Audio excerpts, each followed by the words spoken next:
It's live now. Just wait for people to come in.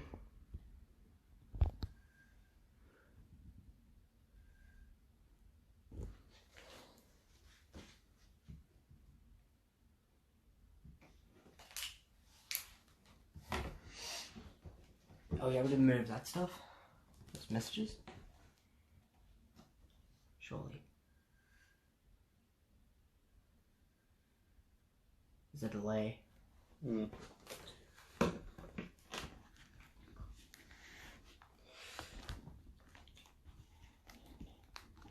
That's gonna be bad.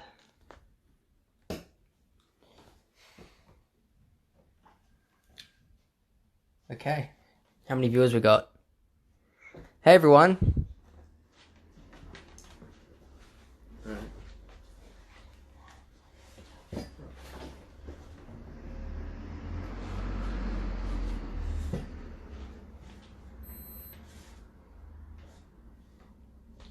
Just wait a sec. Wait for people to join in.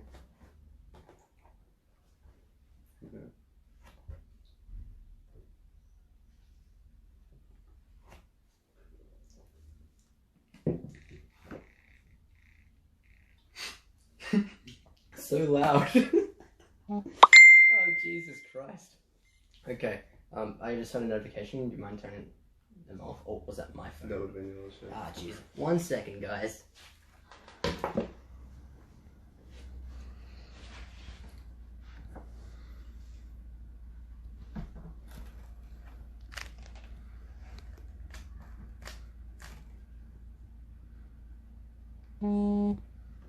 Okay. Awesome. Awesome.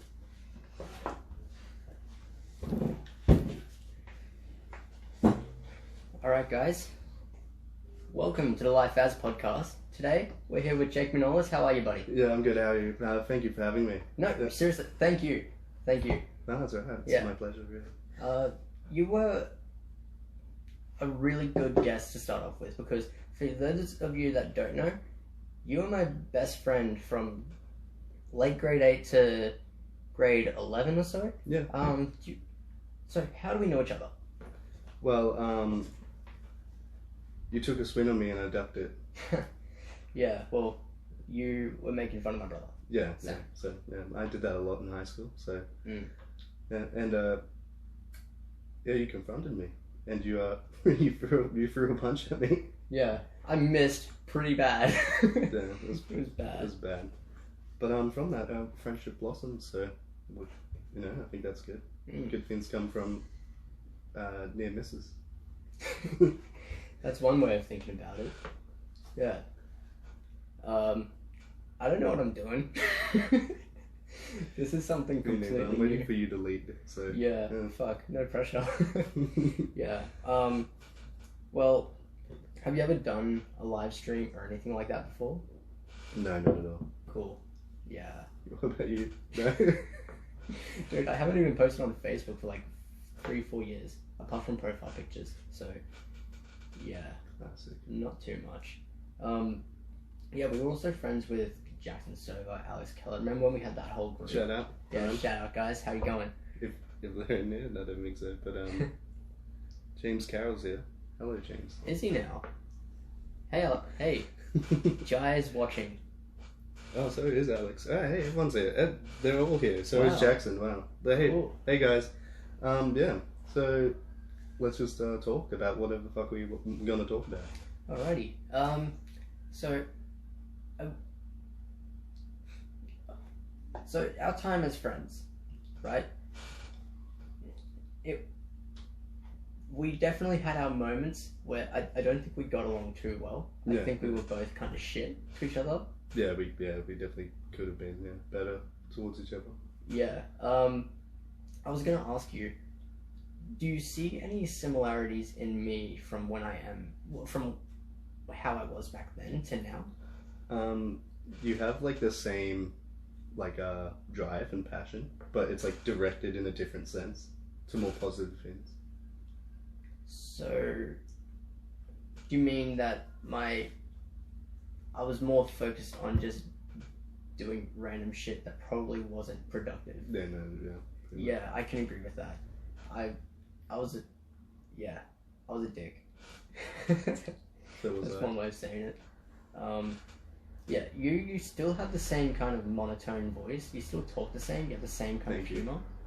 Yeah. But yeah, you seem different as well. Yeah. Well, I don't know. You change from high school. I feel like in high school we're just who we think others want us to be, but you don't really truly become yourself when you leave. And you get into the world because like you're pretty much sheltered from the reality of it all, and then you learn to be different, not a dickhead or like Yeah. After high school, that's when you actually have time to think for yourself. That's what I found. Like after the first year and a half, in particular, like that first year and a half was epic, because I was just like mostly on my own, doing my own thing, and like just dealing with myself, reflecting on all the bad things I have done, and all the good as well. Got to weigh the good with the bad, but yeah, it opened me up to realizing that I don't necessarily want to be that certain way. But did you have that same kind of moment, or... Sorry, I'm just going to turn this light on as well. I should have done this before. Technical difficulties.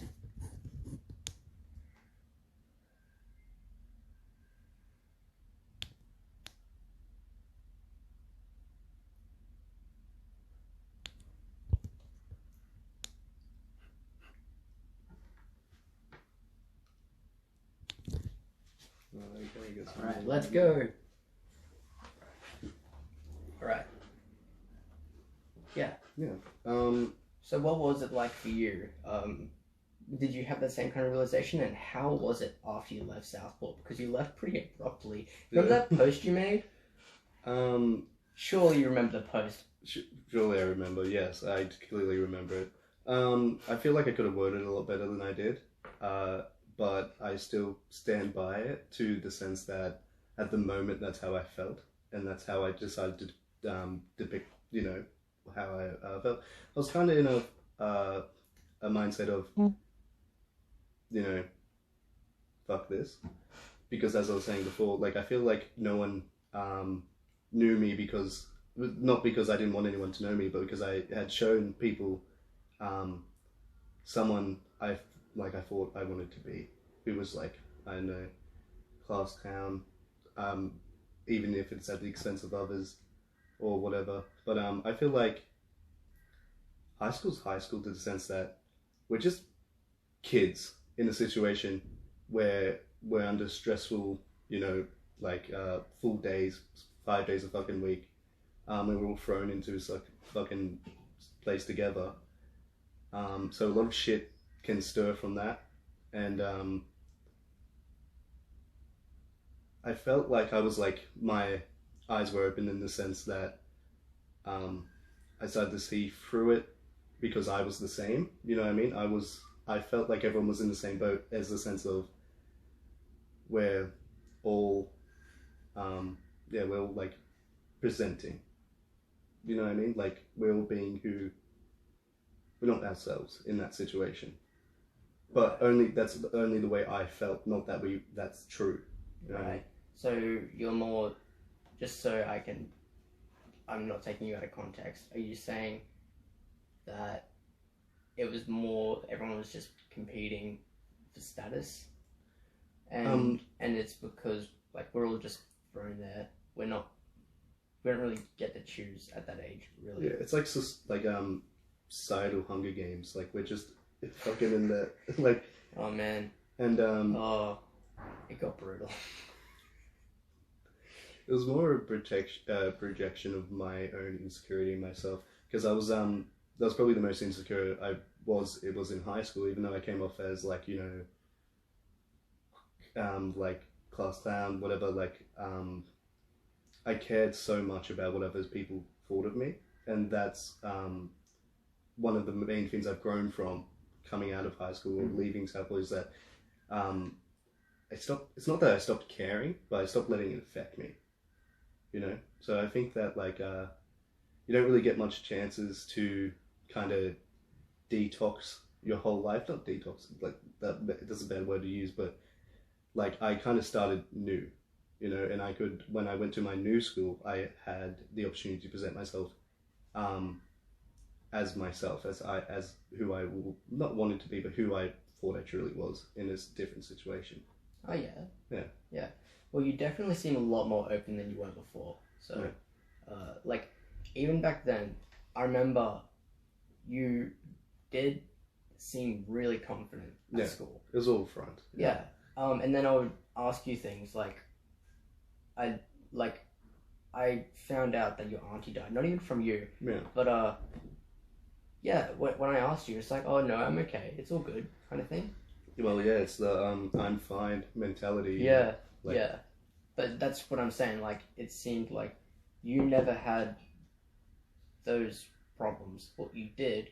I did. I just didn't show it. Yeah, and I didn't want to talk about it. You know Yeah. what I mean? So and yeah, it's just like bottle it up while you do. You know, I've learned not to do that now, but yeah, it was all just like.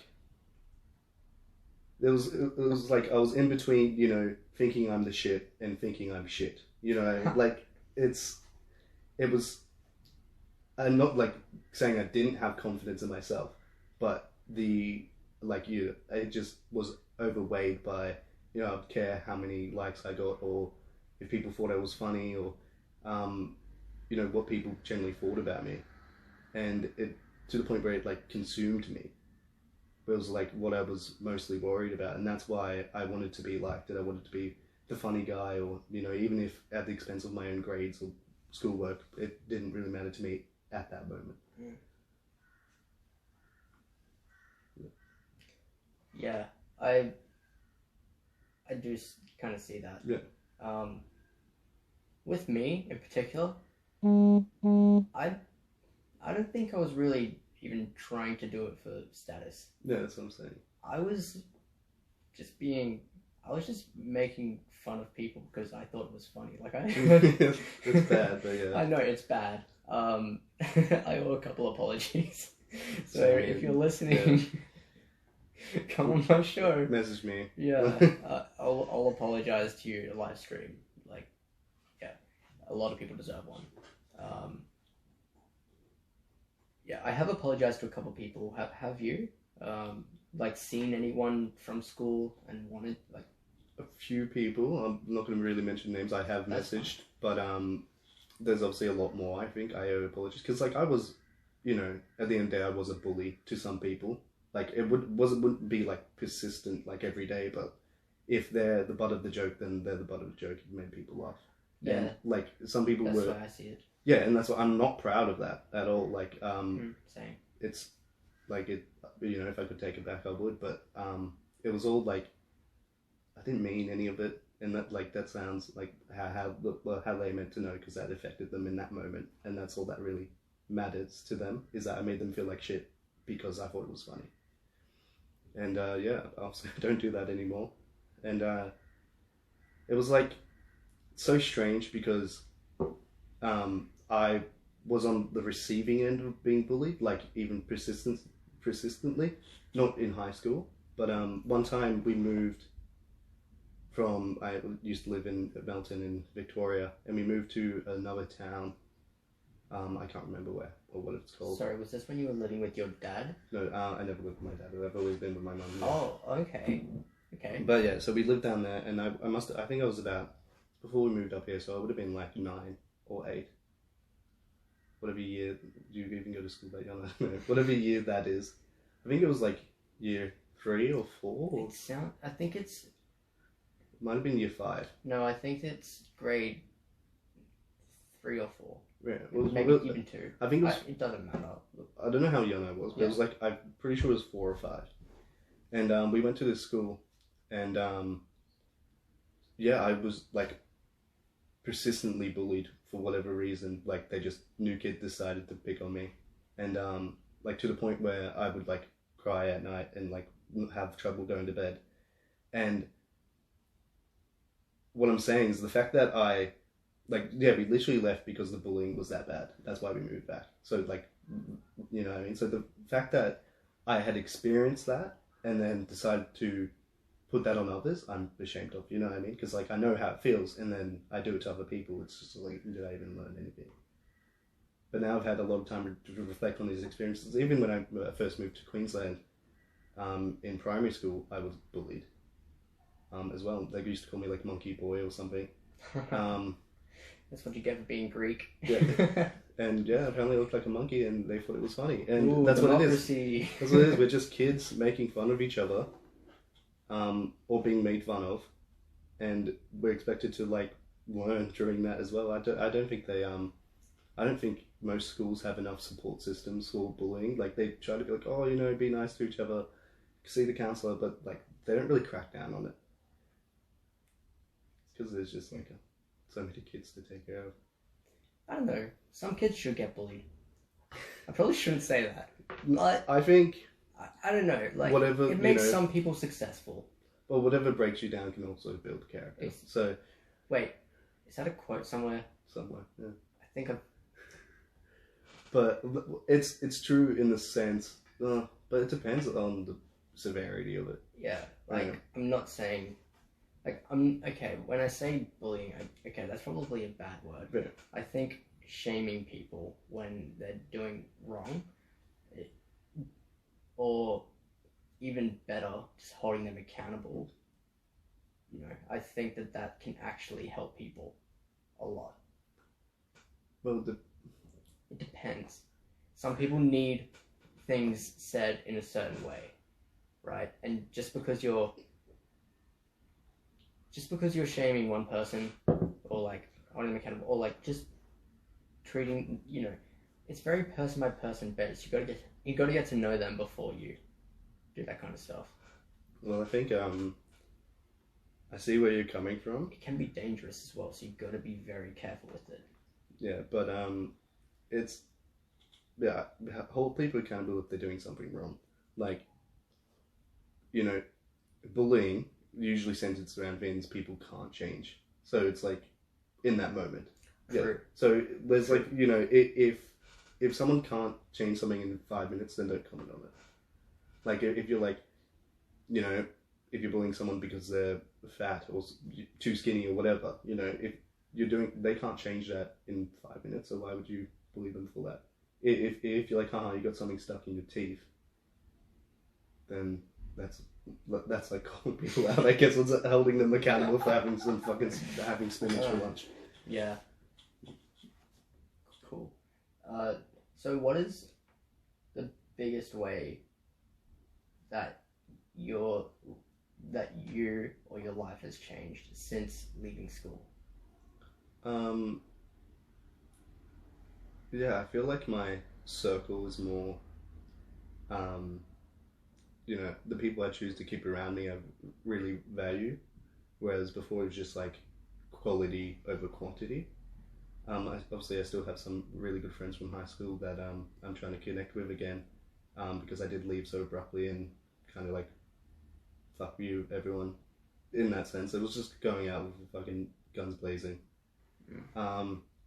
Yeah, so how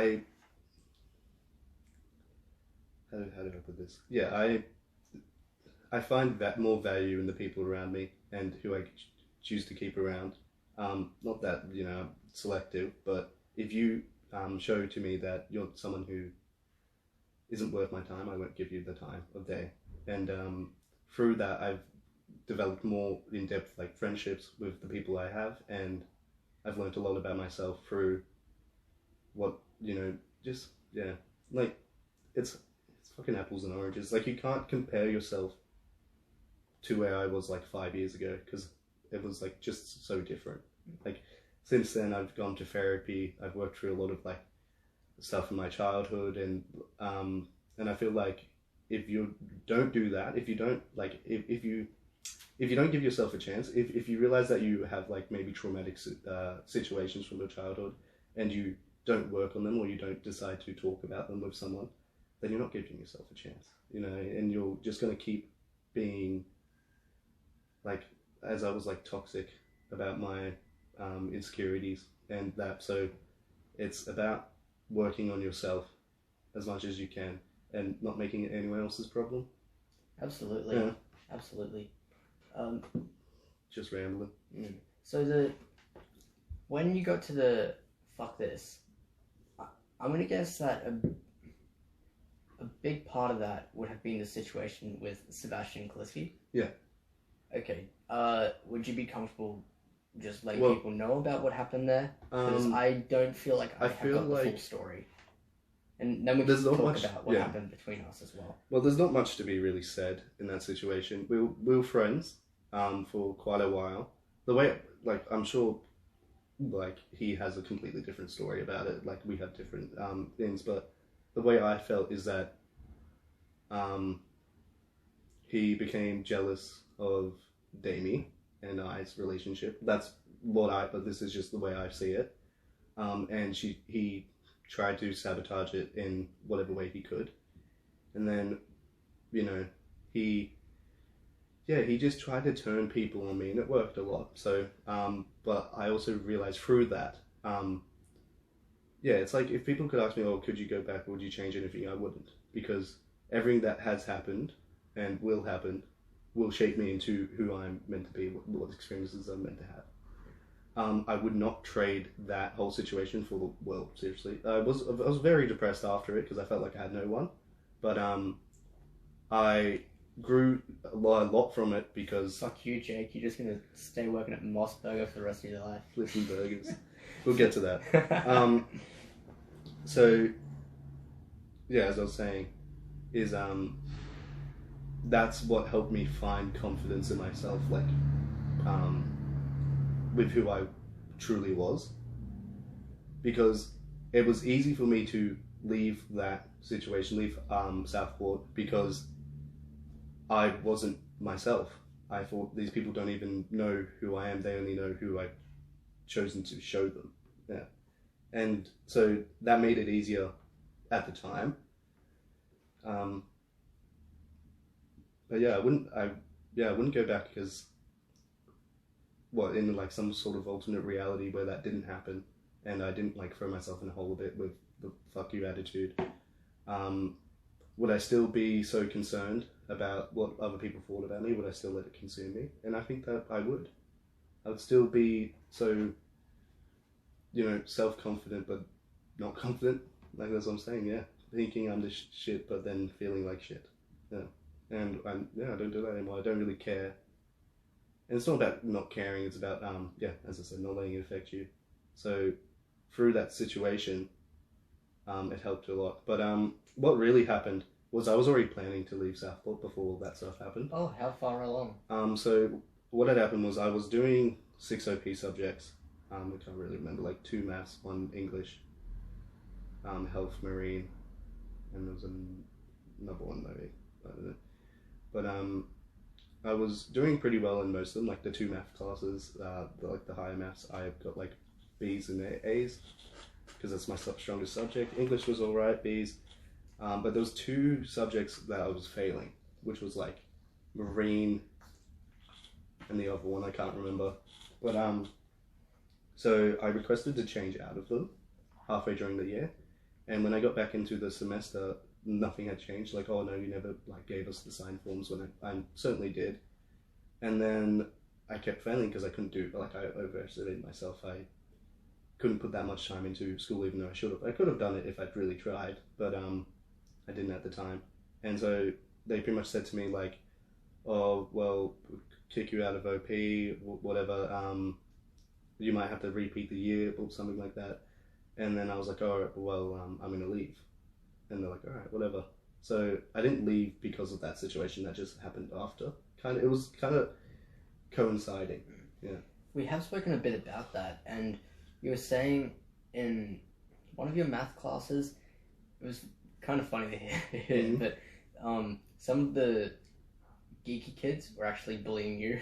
So yeah, because I had this like persona of just being the funny guy, I was still am a bit, but like my strongest subject was math, and because I was good at it, I enjoyed it because I felt like satisfied, gratification when I got a good grade or teacher like called on me and I got the right answer. Yeah, so I was in the lowest math class, whatever. Not pre-book, the one, just standard. I think that was math A or whatever.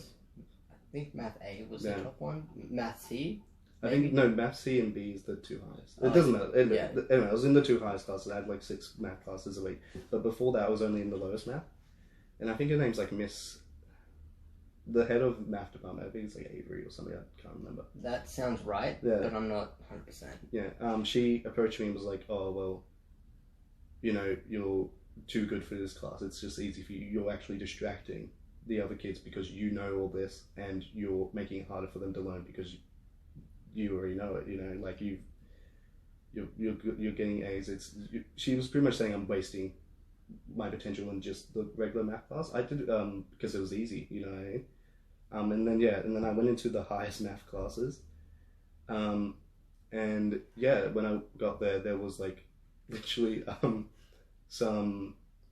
they were like making fun of me. They thought I was stupid and that I didn't deserve to be there. And over time I think I showed them a bit that I did. It was like very hard to just like get into it, and it's a completely different like atmosphere to the whole class because there's all these people who are definitely smarter than me, but aren't also giving me the time of day. I remember one time, and I do want to talk about this because it's something that helped me as well. Is that Dean Kelly? He's a good guy. I really like Dean. He was just making fun of me. They were all like having their little laughs about whatever. And I said to him, I was like, oh, say one more thing, I'll see you after class. And then he said one more thing, whatever. And after class, he like walked past and gave me a little smirk. I was like, hey, Jake. Then I like pushed him up against the wall and I scared him. And like, that was my purpose, was to do that. But then a few years later, I went on this leadership camp. It would have been like, I think it was at the start of the year, like the holiday after year 11. Like in that, it was like 2 weeks. And like I went with Andy. Mulhawk? Yeah. Yep. Is that how you say his last name? Mulhawk. I've never been able to pronounce it properly. His dad got me and him to go. He said it's going to be really good for you. And it was actually one of the best experiences of my life. Okay. So this is the camp? Yeah. So it's called Rights. There's probably a few people watching who may have went, I don't know, but in different years. But it was just a bunch of kids around the same age going to a camp, spending 2 weeks together, like no phones, pretty much. Just like we're in the middle of nowhere. It's like an hour and a half drive down south, and a few people from Southport was there. So it was Dean Kelly, Sonia Reedy. Sonia Reedy. I ran into her a couple of days ago. Yeah, I told her to come on. And there was a few other people. I'm sorry, I'm blanking. Can't remember everyone. I have a feeling James Carroll was there. No, he wasn't. But the point was that Dean was there, and you know, we spent 2 weeks together. Like we weren't in the same room, but like, you know, we had team-based activities and whatever, and like our friendship grew over that. And at the end, you know, over these 2 weeks, you wouldn't even think of it, but you grow such an attachment to these people, and at the end, they're like, all right, it was like the last day, and like, we're gonna walk in a circle, and just say goodbye to everyone. And just saying goodbye to everyone, and I got to Dean, and we just like hug each other, and we're like, and I just said to him, I'm so sorry, you know, for everything I ever said to you, or the way I ever made you felt. And he said, you know, he apologized too, and we literally just had an embrace, and we like just cried on each other's shoulders for like a minute. And because, yeah, it was just like there's a lot of pent up stress in that is that like we were both, you know, trying to be funny at the expense of others, and we just, you know, I was probably worse for it, but yeah, we picked on each other a bit, and it was really good for me to have that situation where I had the opportunity to apologize to him. Yeah, that's really nice, actually. Yeah, and that's awesome. I don't know why, but I've had a bias against him. I don't know. I saw him as an annoying kid. Yeah. Which I don't know the first thing about him. I just don't know why. Just face value. That's just what you expect. He wasn't annoying. You know, but like, man. I definitely would have been at some points. I was a distraction. Anyway, you were saying? What was I saying? Just I was just felt like Dean and you guys would. Yeah, we just like. Yeah, it was just good to have that.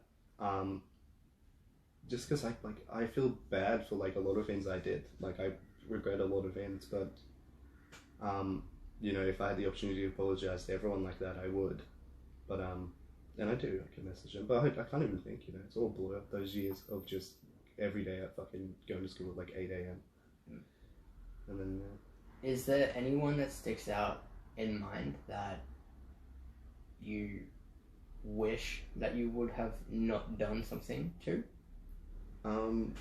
Like pretty much everyone. But I remember one time I made Tanea Miller run out of class crying because I called her fat, and I just feel terrible for that. Like that's just it was just unneeded, you know, the whole situation. And like I'm sure, you know, at the time that was one of her biggest insecurities, and I just chose to put it on blast, and that's just it's irredeemable, really. But that's it. Like that's what I was saying, is that bullying is when it's like you're just pointing out things people can't change in that moment, or they're insecure about, and that's why it's fucked up. Yeah. Okay. Yeah. Yeah. I get more what you mean. But there's also a few other people. Yeah. What I was trying to more get to there, like when I said that thing about bullying is sometimes okay, it's like it has to be handled with tact. Right. I mean, look, there's no way I'm going to sound good here. But, you know, I do think that there are certain people that need that push.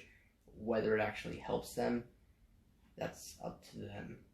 But just because negative reinforcement may work for some people, it doesn't mean that it should be. Like, I think yeah, that but typically being more positive is what's better.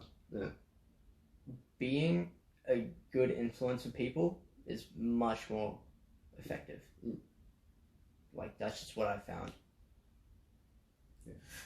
But I think I was getting something into for the math class as I was talking about it. But yeah, there was all that. Yeah, so where you ended off was he was making fun of you. You pushed him up.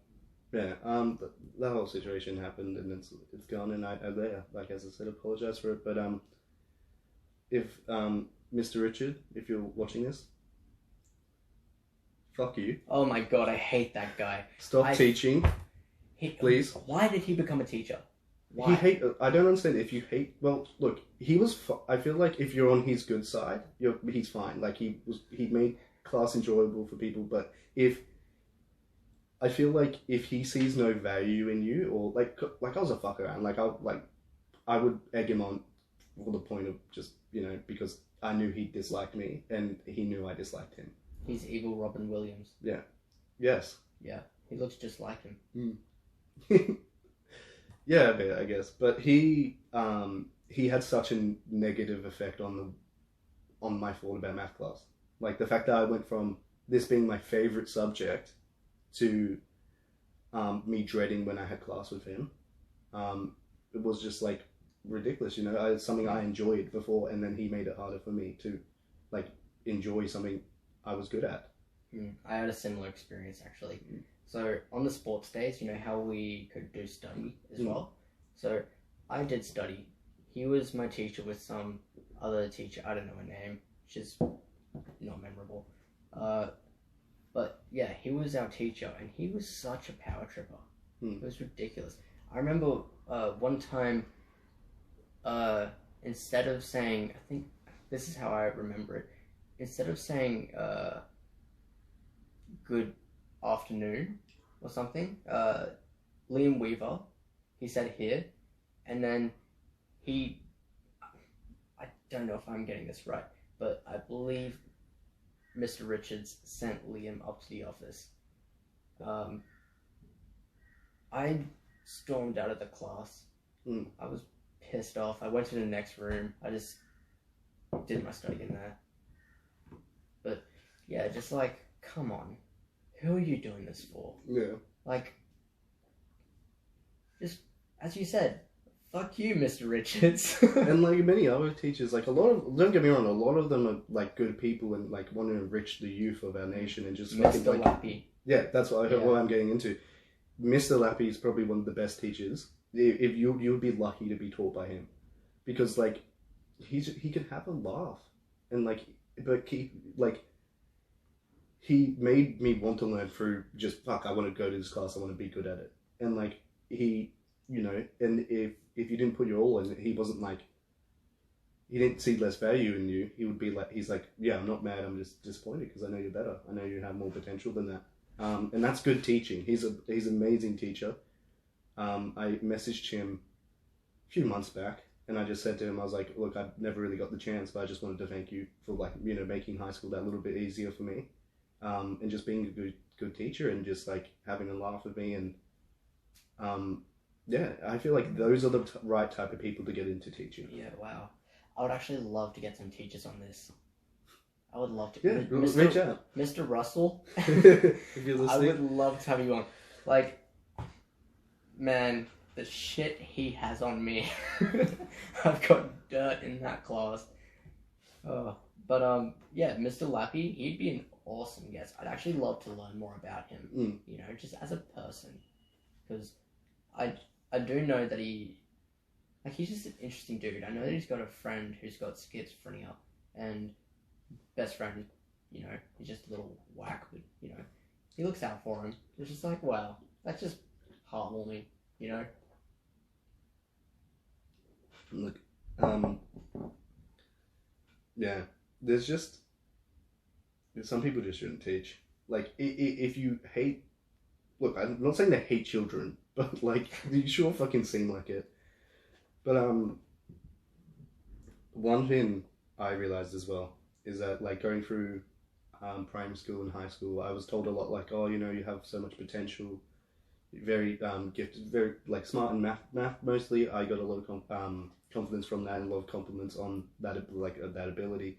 But it was kind of counterintuitive, because even now it kind of happens. I have to kind of get over it. But if I'm not instantly good at something, I just like don't want to pursue it, and like, because I don't feel instant gratification if I'm bad at something. And there's a term in psychology, but it's your internal locus of control, and what it is I've so never heard of it. yeah. So I guess I'll talk about it. So when you're told, you know, yeah, you're so good, you're so gifted, you know, you're inept, you're smart, like your abilities are inept, like you're born smart, whatever. That makes you feel like it's an external locus of control. So that makes you feel, I think I'm getting it right, but it makes you feel like everything is given, like you can't achieve anything through hard work. It's subconscious. But when it's like internal, it's where you hold yourself accountable when you don't achieve something. And it's like, well, there's a study done. It was just like a group of kids, like year 5, whatever. And they all were made to do a test. And it didn't matter if they got the questions right or wrong. They were all marked right. Probably not good for the kids learning. But after it, half of the control group was told, you know, you did so well because you're so smart. You know, you're just really smart. The other half was told, you did so well because you studied hard and you worked hard to be smart. And so a week or so later, they brought back the kids and made them do another test. And yeah, the control group, the half that was told, you worked hard, you deserve it, did better than the kids who thought, I don't have to work for anything. Or I'm not surprised. That pretty much, that makes so much sense to me. So it happens to, like, well, everyone experiences this, like, be it, you know, it's the people who can, like, get hit and then get back up and say, let's just go try harder next time. Those are the type of people who, yeah, you have to hold yourself accountable. I didn't achieve this because I didn't do my best, or I didn't work hard enough. But if you're like, oh, I'm not smart because I had this situation growing up, or I never had access to this, you know, you're not helping yourself. You know, you're just like, you're going to get stuck in that loop of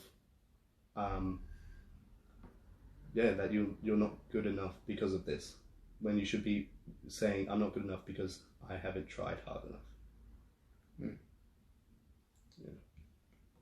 Yeah, that would definitely be more effective. That's the way I like to think about things, you know. I mean, if you're not holding yourself accountable and you're just like, I'm amazing, I'm perfect, and you just hear that from other people, it's just like, what do you what do you really have to strive for?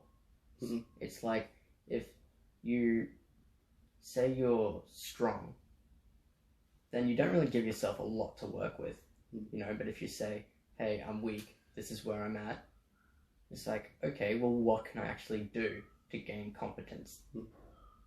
Yeah, exactly. You know, and it's just like, you see all that is ahead of you, and yeah, it's freaky, but, you know, it's better than being in this fucking delusion. Yeah, it's a delusion. Yeah. And it affects you more when you do, you know, because like I've noticed that you keep failing. Like when you try something, you keep losing. You take the wins with the losses, but when you truly start failing is when you give up and you don't try anymore.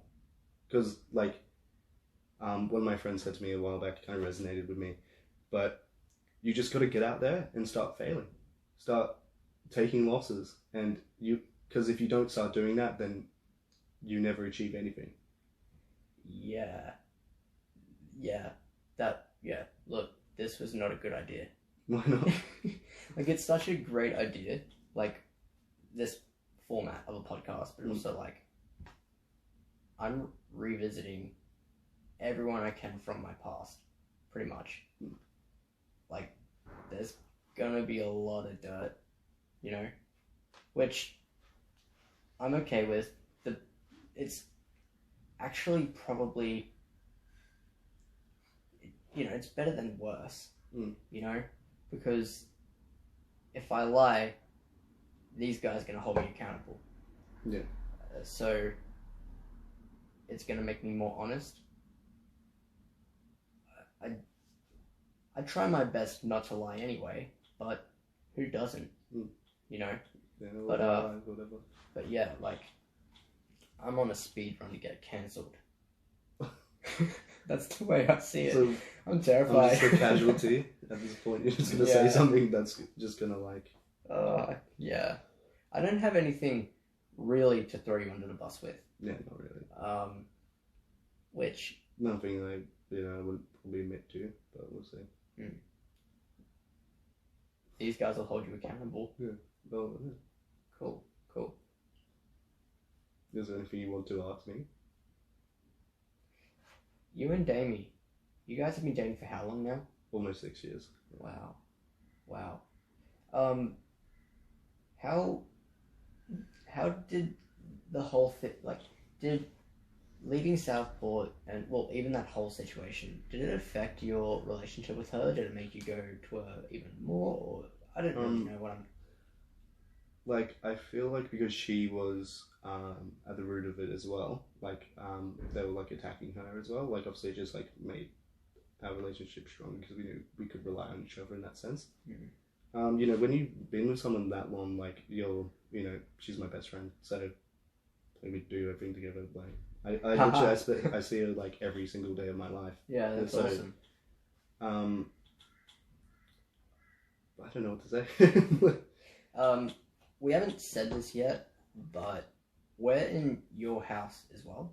Yeah, but where I'm staying is. Yeah. So the plan with the podcast as well, I've told you already, but it's pretty much, I'm trying to go into people's own environments. It's their episode, you know. I want people to be comfortable in their homes, and I want to be in their atmosphere because I'm learning about them.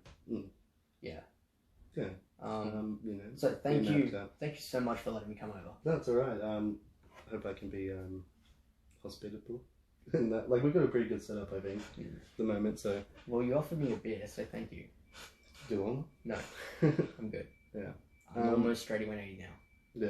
Yeah. I'm no straight edge. We did a lot of drugs, Jake. Yeah, through high school. A lot of drugs. Well, mostly pot, but yeah, definitely. yeah. I think was it only pot with you? Yeah, it would have been. I've never really done anything other during high school. Yeah, just that, and like drinking when we could. Yeah. Oh, do you remember the first times? Yeah. Like we would. I remember one time, we had like the toilet paper roll. Yeah, right? We used to call it a steamroller. I don't know if it's Yeah. like our invention, but No, I feel it like definitely it wouldn't be. definitely wasn't. It definitely wouldn't be. But I remember I would either go to your place, like walk there. Because we for a little bit we lived pretty close together. Yeah. We still lived a distance though. Yeah. It was like probably just a Well, guesstimate 20-15 minute walk. Yeah, but like we pretty much lived on the same street if you think about it, because that street like came all the way around, and we just lived off on branches. Yeah. Oh, and then the one time that we weren't high, I remember we were like walking to your place, and then your mum, she like looked into both our eyes like, "You're high, aren't you?" You remember that? My mum has a sixth sense of that. Like, I remember one time my brother and his friends came home, like clearly just like went out to have a smoke, whatever. And as soon as they walked in, she's like, "You've been smoking." Probably because she's done it in her life, so she knows. That's why I think maybe your mum didn't pick up on it as much with you, is that I don't know like what she did in the high school, but she wasn't like, I don't think she thought that you would do it, so you got away with it a lot easier. Yeah. Yeah. She was still sus Yeah. back then. Yeah, definitely. She was Like sus. Sarah's like Jesus. Yeah. Not good. But yeah, like just thought it was like the amount of sneaking around. Was it even worth it? No, it wasn't. I didn't even know why. Yeah. Just like chased the fucking whatever. Yeah. Well, in Mum's defense as well, a lot of it happened after she separated from my dad, and I was staying with my dad for mostly through adolescence. No. Right? And yeah, I was still pretty good at sneaking in, but yeah, he didn't really seem to care too much. It was just like, "Here you go, mate. You're all good. You'll be right. I'll drive you to school. You can walk home." Like that kind of thing. It's like I could get away with a lot more. You know. So you haven't really had your dad around too much then. No, not really, but like I kind of have. He lives in Melbourne, right? Yeah, he does. But I think I have the perfect relationship with my dad. Is that he, like when we were younger, like when we were just born, me and my twin sister, and my older brother was like 2 or so. I was like told that my dad left most of my childhood, but I think it's like what happened was that my mum decided to leave with us, because he wasn't suitable to be a father at that time. They were in their 30s, but like, you know, they weren't. I don't think they were ready for children, even though they decided to have 3 of them. But whoa. that's just the way I think. But I love my dad. He's just been a really he's been a good influence in the sense that I know I don't really want him to hear me say this, but he probably won't. But like I see a lot of myself in him, obviously, because he's my father. But he's an amazing artist. Like he's worked in special effects. He paints, like you'll see one of his paintings, you'll be like, you know, that's like, it's not just like it's just good, you know what I mean? And that's like where I get my artistic ability from, in that sense. Not that I'm an amazing drawer or anything, but because I grew up around him drawing all the time, I really wanted to pursue that as well, and I still try to anyway. And he's like kind of coincides with this whole me growing up thinking that I was, because like when you're told your wasted potential, it kind of like dawns on you a bit. Like you feel like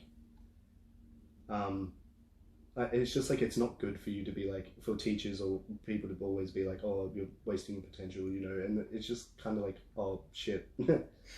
But I feel like if he pursued, like, I feel like you can learn a lot from the people around you, and one of mine is Absolutely. is that I don't want to, you know, waste the potential I have, and that's what I've learned from him, in the sense that I feel like he could have achieved anything he wanted, be it artistically, but he let life get in the way and he didn't.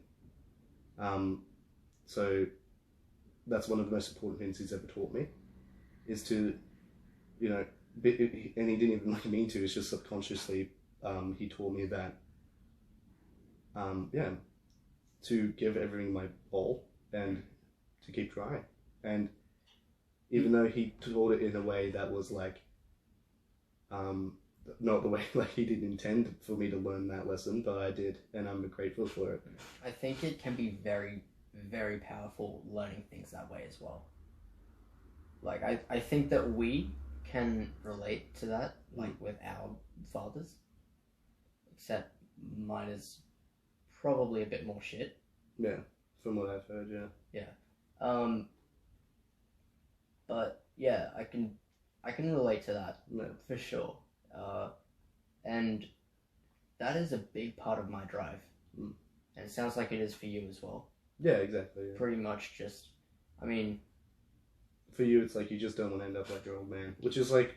Yeah. Yeah, it's like, it's good. It's motivation is any motivation, really. There is nothing more ugly than a man-child. Yeah. And yeah, I'm not going to be a part of that, man. No.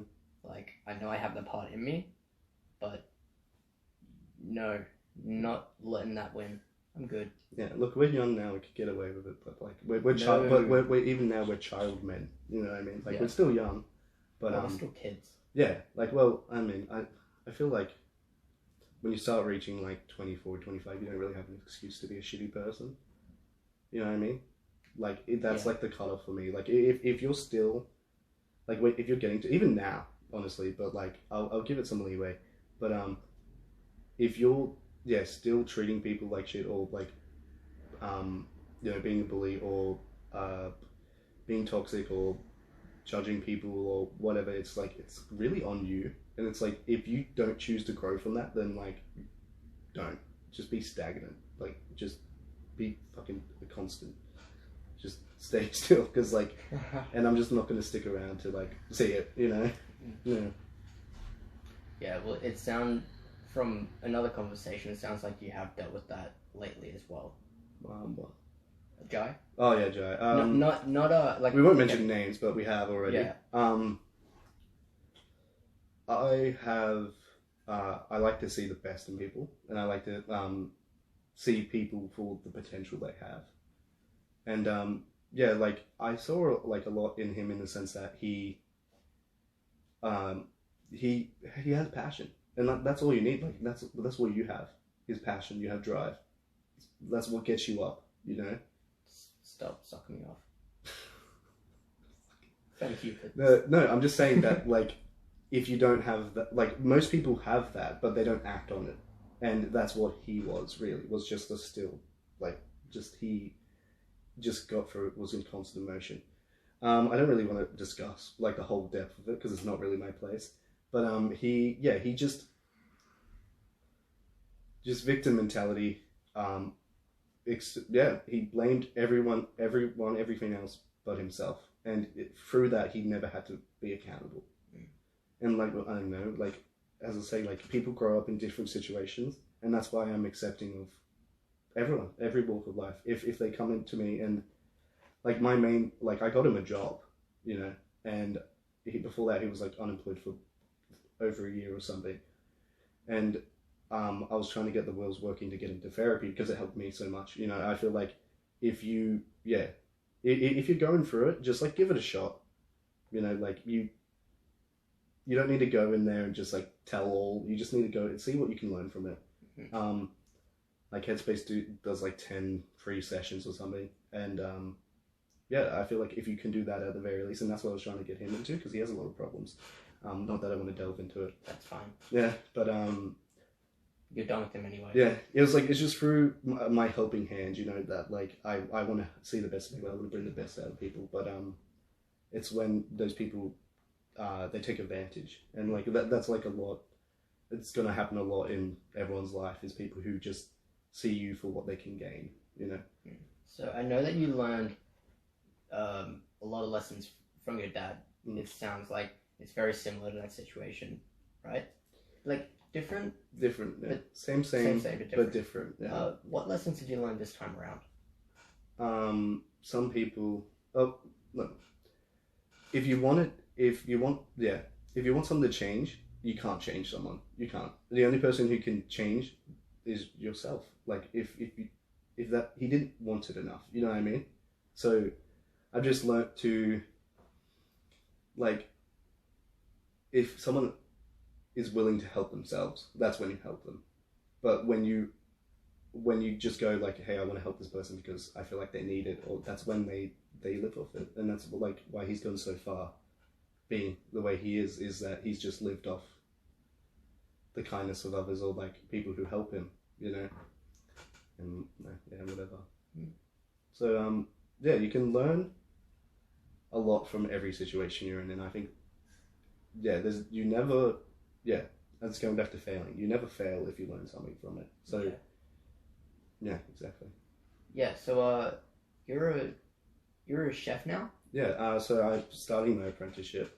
How long is it going for? So it takes 3 years to be certified. Oh wow. Yeah.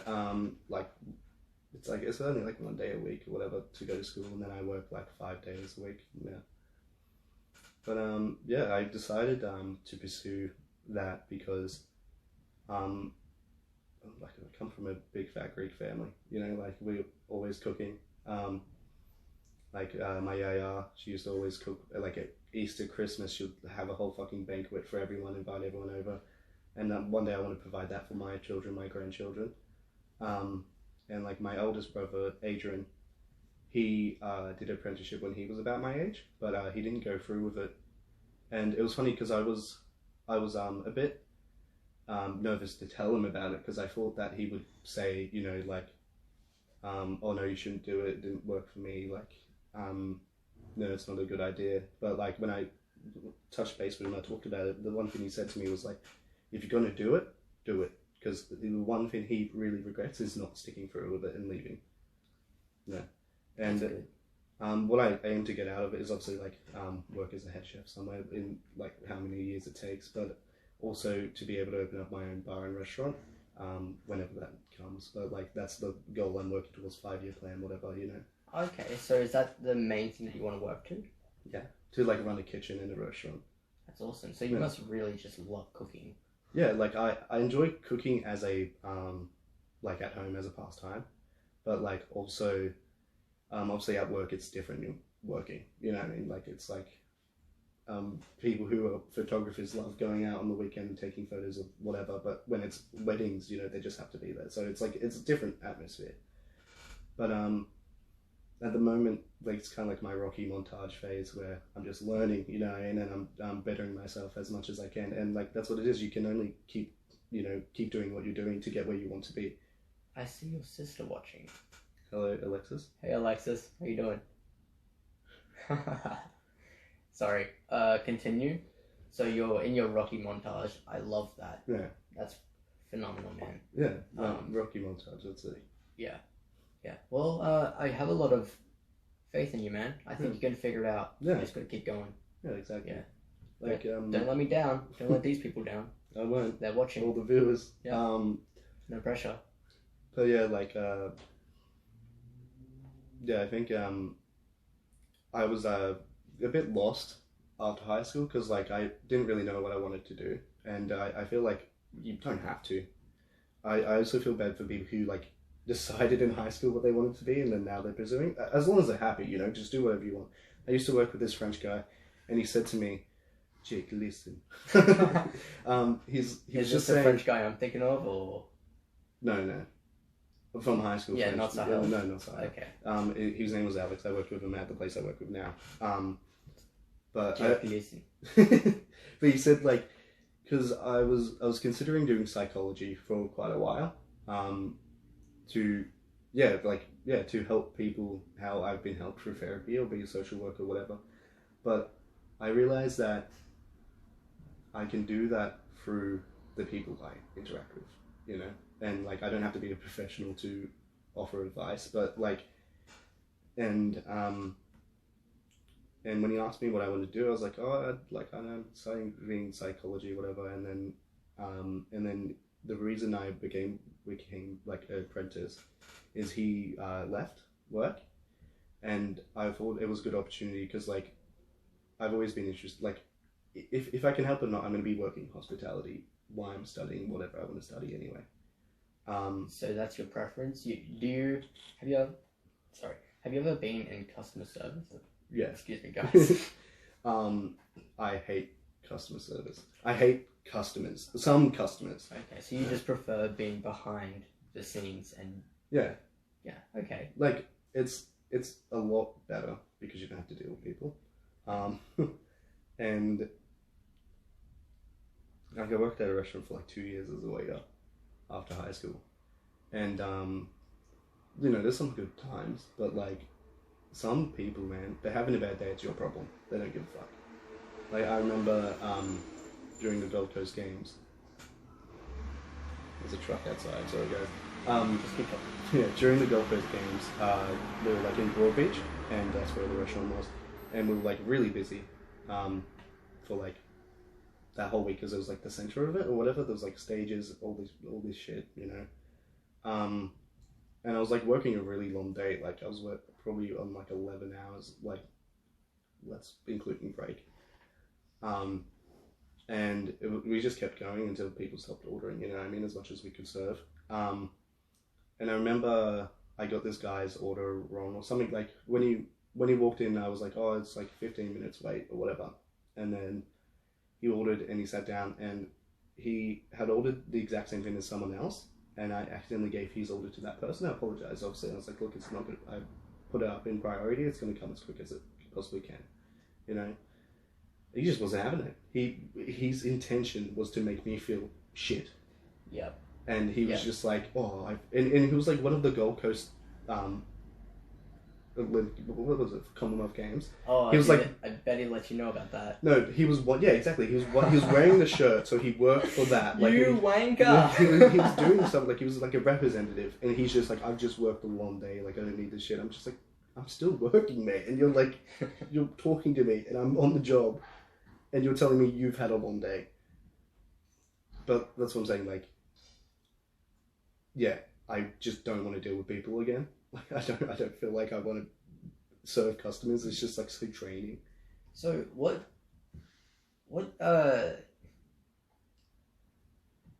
do you have passion for?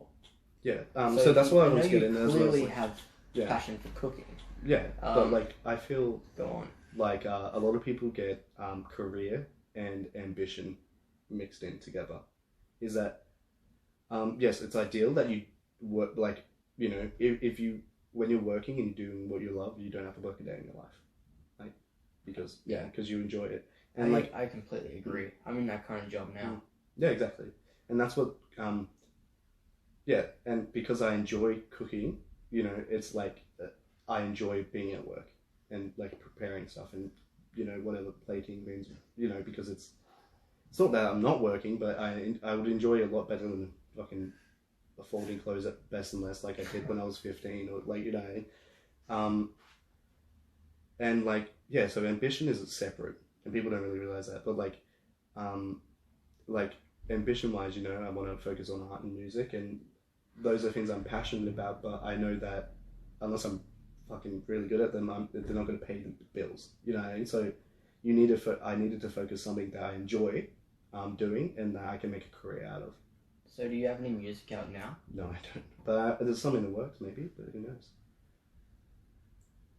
I'll get you a third mic. Yeah, I'll just keep this one. Yeah, I'm going to need it next week. Yeah, just kidding. I know. Yeah, so you want to do music. What kind of music are you wanting to do?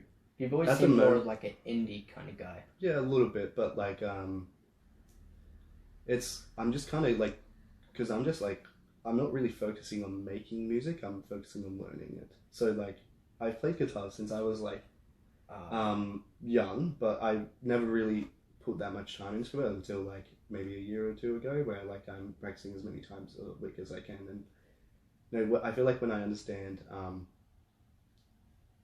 more of the fundamentals, that's when I can start making my own whatever, you know. So rocky montage. Just you just gotta like get through it, because like what are we, but like just not to keep learning, like, you know what I mean? 100%. So, in your Rocky montage, what else is there, Jakey? A lot of punching like meat on hooks in a butcher. There's a lot of those things. You do that? No, I don't. That's in Rocky, isn't it? I don't know. It's I'm pretty sure. I don't know. I think it is, but I wouldn't be surprised. You're a chef. I haven't been one, so maybe you're just like in the back, just punching the fish. Just beating my meat.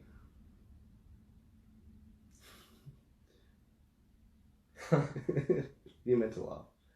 Yeah. I meant to. Yeah, I had a question for you. Please. Why? Why what? Why? You haven't written anything on your hand. No, I haven't. Well, why? There's so many answers. What do you mean? Define it. Like, in what context? Is pee stored in the balls? Huh? Anyway, let's get into something else. What's your ambitions? What's your, like, where do you see yourself going in career, or, you know? Well, I would love to keep this going, that's for sure. It feels right to be here. Right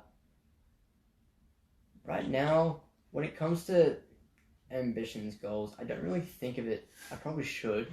I don't really think of it in, I do a little bit, but not too much, about like where I want to go in 5 years. I just more think about the kind of person I want to be in 5 years. Yeah. Right? So... Not where you want to be, who do you want to be? Yeah, like, obviously I want to not still be living with my mom. Yeah. That would not be okay. Probably not. No, that would not be okay. I definitely want to be able to pay my bills without stressing, which I can already do now. Yeah. So, really it's just keep improving, gain as much competence in every field that I can. Like, right now, I'm doing karate, I'm drawing, I'm journaling, just like, really just trying to figure myself out. Yeah. Got gains. I'm never going to say that again. Please don't. I hate myself for it. Please unsubscribe. No. Well, it's just, you're going through it. It's uphill battle.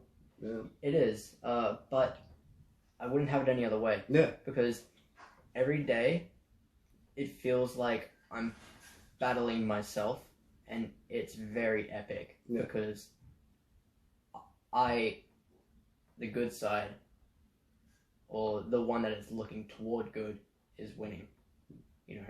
So, and I remember when we first got back into contact, I was saying something like, as much as I want to be a man, I also want to stay a boy. Yeah.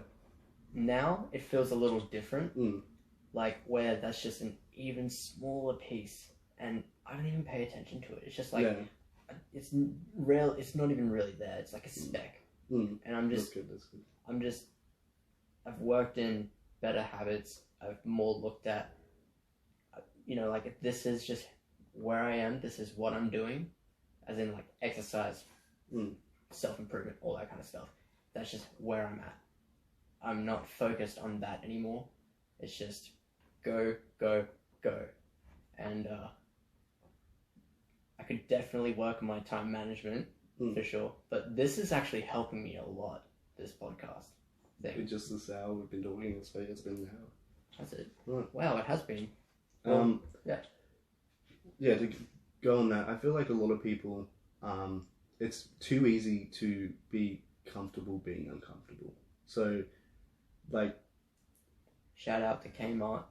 But there's always... Hey, like, Charlie. No matter how much you run from responsibility or, like, life, you know, because, like, we all got to grow up. But you're not being comfortable. You're trading comfortability now for uncomfortability later. So what I mean by that is that, yeah, if you don't start working on yourself today, then, you know, what are you going to be in like a year or two? You know, it's like, it will always catch up to you. That's what I'm trying to say, is that as much as you try to run away from the responsibilities of life, fucking taxes, living on your own, whatever, it will always catch up to you, as much as you like it or not. But people go their whole lives and they just like, yeah, they live off the kindness of others, or they just live week by week. And that's what I was going if we could just like, when you're saying about, yeah, you know, you want to be a man, but you're so comfortable being a boy, you know, like being, like having no responsibility, doing whatever the fuck you want. Like, I was going somewhere with that, but I forgot. Being comfortable being a man, yeah, but also wanting to stay a boy. Yeah, well, it's hard to be, you know, yeah, it's hard to do what you want to do, be where you want to be, but if you're not doing it, then you're not going to get there anyway, so just go through it, just like, be uncomfortable in the moment, and then, you know, when you can be comfortable later.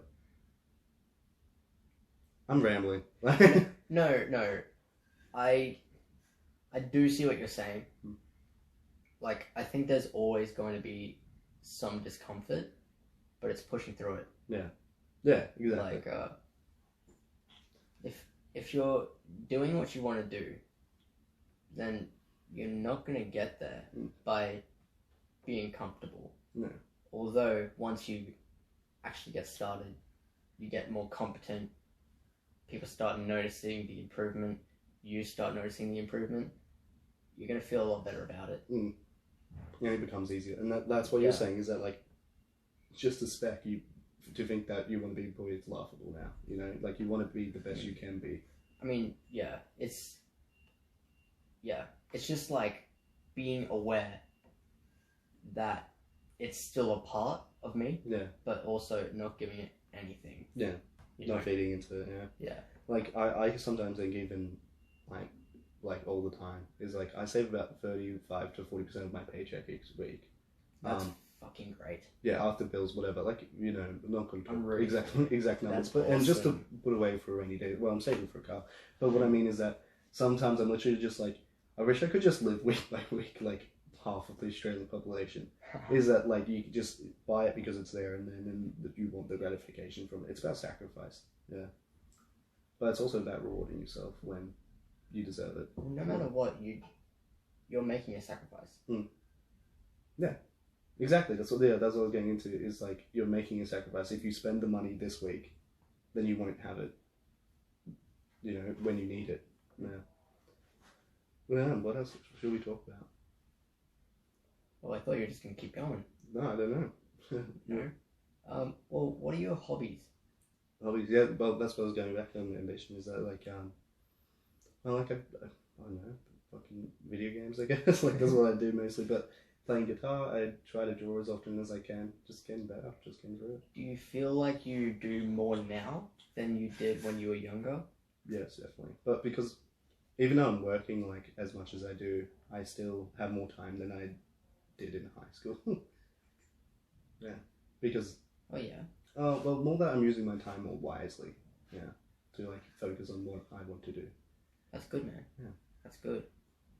So, you've always been into art then, have you? Yeah, as long as I can remember, really. Do you have any art, like, that we can just see, just, like, hanging around? No. Not right now. That's fine. We won't... I've shown you a few of my paintings. Yeah, please. I'd love to see them. I remember I saw one of them. It was like just like a Bitmoji looking dude, and he had like this box on his head. He looked like a robot, but he also had to cut out a face. Oh yeah. That was pretty cool. Yeah. That was for my rap career. What? So wait, no. Wait, what? Yeah. So that was So I'll go into it. It was just like a joke. Like, I just enjoyed having a fuck with it. But like, like, obviously I'm. Okay. And then save. Could you you another one. Oh, okay, yeah. Give me 1 second. So guys, we just have a Technical. screen recording just to make sure we have a backup. We're on my phone right now, filming this, so gotta make sure we keep it rolling. Okay, give me a second.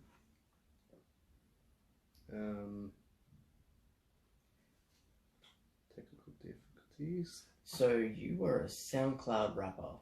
Well, fucking, if you can call it that. There, we're back up.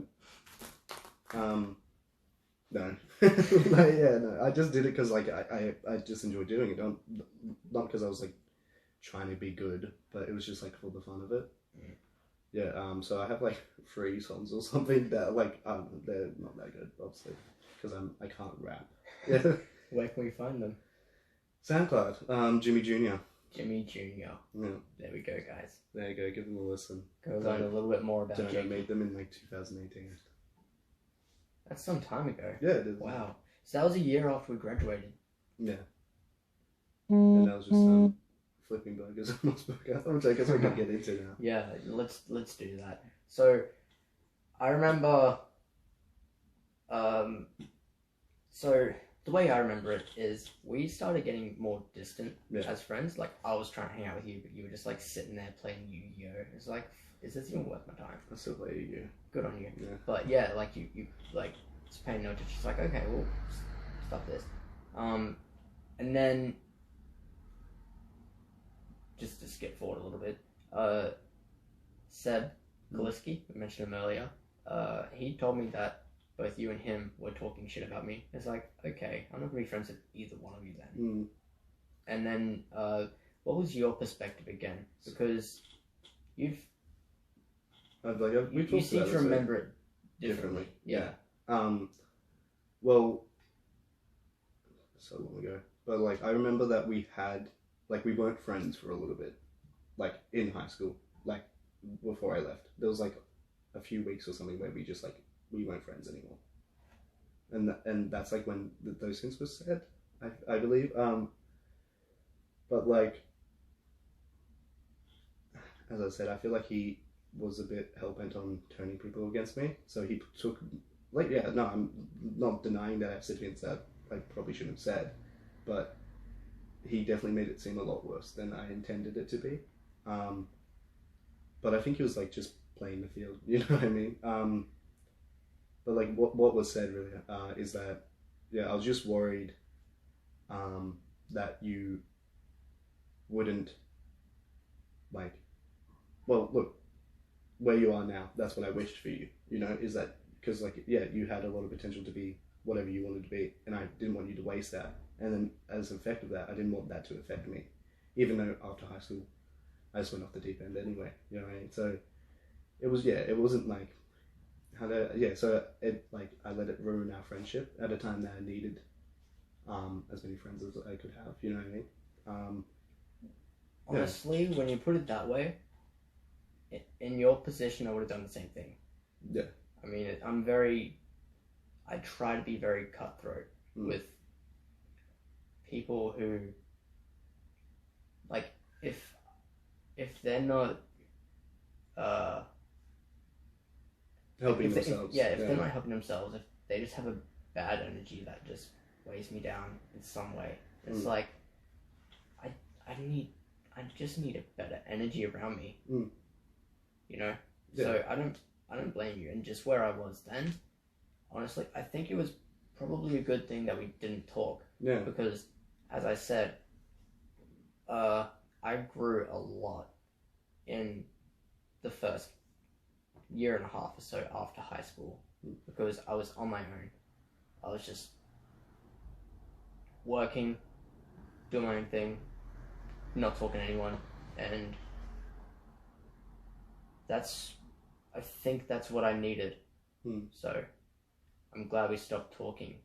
Yeah. Well, you notice, in some like, way. In high school, yeah, like, you're just friends with these people because you have to see them 5 days a week, like, usually. Yeah. Like, of course, I was friends with people, yeah, not groups. Yeah, yeah. I've never felt like I've been a part of one. Yeah. But you realize after you leave well, obviously, especially for me, but like in most cases, you know, you just like you go on with your lives. You just distance and you just go off. And so like, you know, and it's the people that like I still have friends from high school like you and a few other people, and those are the people that, you know, were my true friends. And I think that's and that's how you can tell, because like you just you feel alone after high school because you're not seeing these people every day, and people don't really reach out to you anymore. Yeah. That is an interesting way of putting it. I haven't thought of it like that. Well, yeah, like it makes so much sense to me. It does. Yeah, because you're not seeing these people every day, so like it's not that you're not. I'm not discrediting friendships, but like you just don't speak to people. Like there's a lot of people you just don't speak to after high school. Not because you left on bad terms or anything, just because you go on with your life. Yeah. To be fair, I kind of expected it. Like I planned just to go off on my own, not really speak with anyone. You know, because it's just like I just had a feeling those people aren't gonna be reaching out to me, which they didn't anyway. Yeah. So win-win, I guess. Yeah. Yeah. So kind of worked out that way. Yeah, and that's what I was saying like an hour ago or whatever, is that like the people that I'm friends with now, I'm grateful for each and every one of them. Mm-hmm. You know, and not that I was grateful for all my friends in high school, but like I have more value in the people around me than I ever did, because it was more like back then it was like more like concerned about how they felt about me, or I just wanted to be popular. I feel like everyone was in the same, well, not everyone, but like a lot of people were concerned about this and that, and like more than they were schoolwork. So that realization when it came to popularity and being someone else, I feel like it hit me before we really even became friends. So in grade 8, for example, that's when I was really struggling with it, because I had my brother Sam, right? He was the really popular guy. Tried to follow every footstep that he would do, just because I wanted to be in with a clique.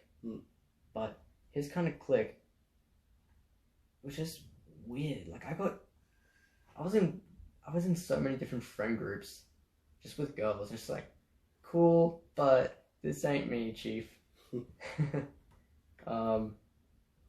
But yeah, like a lot of stuff went down. We'll save that material for later. But actually, that's a really good one. Sorry, I'm thinking about another podcast I've got lined up. That's the perfect one to go into that with. But yeah, pretty much it just, I learned a lot more about who I was at that time. And since then, I feel like it's not that I haven't cared what people think, it's just that I started to not care about status in that way. Yeah. Which worked for me anyway, I feel. Yeah, no, that's good. I mean, like to have that realization like done is probably the best. Yeah. Well, I found better friends because of it as well. Yeah, definitely. Because it was only like after the fact that I realized that. Like I was like 17, 18 when I realized that. So, like it's good. Cool. Well, thank you everyone for tuning in. Thank you. We've been chatting shit. We have been shooting the shit. Yes. For like ages. Thank you for joining. Please follow my socials, like and subscribe to my YouTube. It's been real, and here goes everything. Yeah. All right. Thank you for tuning in. It's been real. It's been real. It has been real. Yeah. Thanks, guys.